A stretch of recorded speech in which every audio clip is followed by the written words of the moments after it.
Hello everyone, কীরকম আছেন সবাই? ভেজিটেরিয়ান ডিলাইটে আপনাদের সবাই স্বাগত।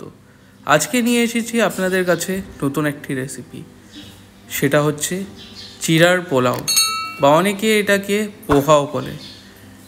এটা খুবই মাইল্ড স্পাইসি আর খুবই কম মশলা দিয়ে তৈরি করা। বুড়া, বয়স্ক, বাচ্চারা সবার মধ্যে অতি প্রিয়। এটা খেতে খুব সুস্বাদু এবং হেলদি। চটজলদি তৈরি করে নিতে পারবেন আপনারা ঘরে। ব্রেকফাস্টে বানিয়ে নিন, অথবা আপনাদের দুপুরে আজকে ভাত খাওয়ার ইচ্ছা করছে না বা রাতে ভাত খাওয়ার ইচ্ছাটি নেই, তখন তৈরি করে নিতে পারবেন এরকমভাবে পোহা। এটার জন্য আমরা প্রথমে কড়াইয়ের মধ্যে তেল গরম করে ভেজে নিচ্ছি কিছু বাদাম।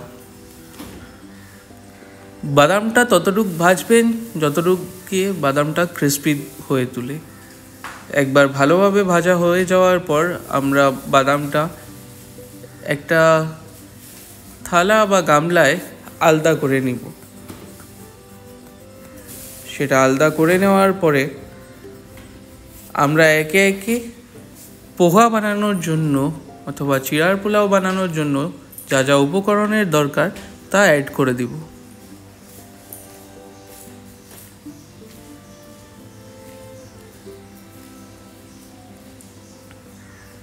এখানে আপনারা দেখতেই পাচ্ছেন যে আমাদের বাদাম ভালোভাবে ভাজা হয়ে এসেছে।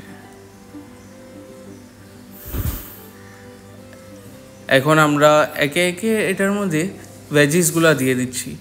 চেষ্টা রাখবেন যাতে ভেজিসগুলো এরকমভাবেই একদম ফাইনলি চপড আর ডাইস থাকে, তাহলে কি হবে, সিদ্ধ জলদি হবে আর খেতেও আপনাকে পোহার সাথে খুবই ভাল লাগবে।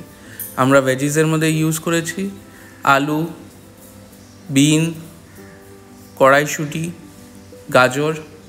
আপনারা অন্যান্য ভেজিটেবলসও ইউজ করতে পারবেন। আমরা কোনো সময় এটার মধ্যে ফুলকপিও ব্যবহার করি, আর খেতে সেটা খুবই ভালো লাগে। আজকে আমরা একটু অন্যরকম ট্রাই করলাম। তারপরে আমরা অ্যাড করে দিচ্ছি এটার মধ্যে চিড়াটা ধুয়ে ভালোভাবে জল ঝাড়িয়ে নেওয়া হয়েছে যাতে চিড়াটা একদম নরম হয়ে থাকুক। আর এখন আমরা অ্যাড করে দিচ্ছি আমাদের ভেজে রাখা বাদামটা।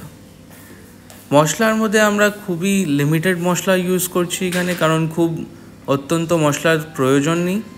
আমরা দিয়ে দিচ্ছি হলুদ, স্লাইটলি একটু লঙ্কার গুঁড়ো, আপনারা সেটা দিতেও পারেন বা অপশনাল। তার সাথে থাকছে নুন এবং চিনি পরিমাণ মতো। আমরা অ্যাডিশনাল আর কিছু দিচ্ছি না এটাতে। হ্যাঁ, আপনাদের কাছে যদি কারি পাতা থাকে তাহলে কারি পাতা আপনারা টেম্পারিংয়ের সময় বা সোমবার দেওয়ার সময় ইউজ করতে পারবেন। আজ আমরা ব্যবহার করিনি কারণ আমাদের ঘরে উপস্থিত ছিল না। আপনারা এরকমভাবে সিম্পল, ইজি, টেস্টি পোহা বা চিড়ার পোলাও বানিয়ে ট্রাই করে দেখুন বাড়িতে। খেতে খুবই টেস্টি আর হেলদি। আর আমাদেরকে কমেন্ট সেকশনে জানাবেন যে আপনাদের কীরকম লেগেছে। Thank you for watching the video. Stay tune, take care, stay healthy, stay fit.